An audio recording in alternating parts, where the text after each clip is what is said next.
साथियों, स्वामी विवेकानंद जी कहते थे, मूर्ति में आस्था का रहस्य ये है, मूर्ति में आस्था का रहस्य ये है कि आप उस एक चीज से विजन ऑफ डिविनिटी डेवलप करते हैं। मेरी कामना है कि जेएनयू में लगी स्वामी जी की ये प्रतिमा सभी को प्रेरित करे, ऊर्जा से भरे। ये प्रतिमा वो साहस दे, करेज दे, जिसे स्वामी विवेकानंद जी प्रत्येक व्यक्ति में देखना चाहते थे। ये प्रतिमा वो करुणा भाव सिखाएं, कंपैशन सिखाएं, जो स्वामी जी के दर्शन का मुख्य आधार है।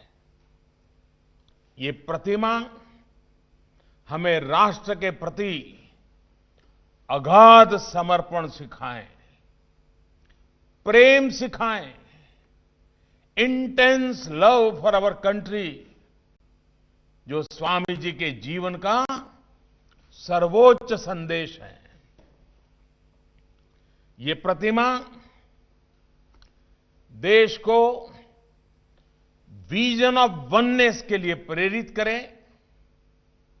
जो स्वामी जी के चिंतन की प्रेरणा रहा है। ये प्रतिमा देश को यूथ लेड डेवलपमेंट के विजन के साथ आगे बढ़ने के लिए प्रेरित करे, जो स्वामी जी की अपेक्षा रही है। ये प्रतिमा हमें स्वामी जी के सशक्त समृद्ध भारत के सपने को साकार करने की प्रेरणा देती रहे। साथियों, ये सिर्फ एक प्रतिमा नहीं है, बल्कि ये उस विचार की ऊंचाई का प्रतीक है, जिसके बल पर एक सन्यासी ने पूरी दुनिया को भारत का परिचय दिया। उनके पास वेदांत का अगाध ज्ञान था, उनके पास एक विजन था। वो जानते थे कि भारत दुनिया को क्या दे सकता है। वो भारत के विश्व बंधुत्व के संदेश को लेकर दुनिया में गए। भारत के सांस्कृतिक वैभव को, विचारों को, परंपराओं को उन्होंने दुनिया के सामने रखा, गौरवपूर्ण तरीके से रखा।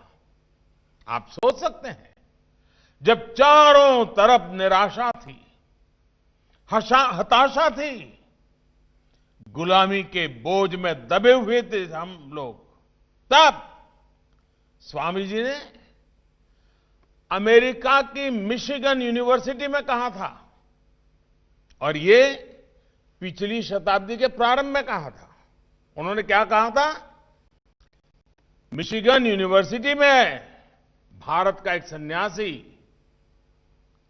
घोषणा भी करता है, दर्शन भी दिखाता है। वो कहते हैं, यह शताब्दी आपकी है। यानी पिछली शताब्दी के प्रारंभ में उनके शब्द हैं, ये शताब्दी आपकी है, लेकिन 21वीं शताब्दी निश्चित ही भारत की होगी।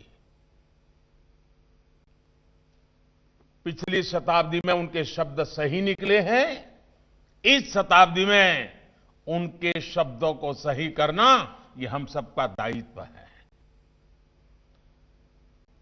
भारतीयों के उसी आत्मविश्वास, उसी जज्बे को ये प्रतिमा समेटे हुए है। ये प्रतिमा उस ज्योति पुंज का दर्शन है, जिसने गुलामी के लंबे कालखंड में खुद को, अपने सामर्थ्य को, अपनी पहचान को भूल रहे भारत को जगाया था, जगाने का काम किया था।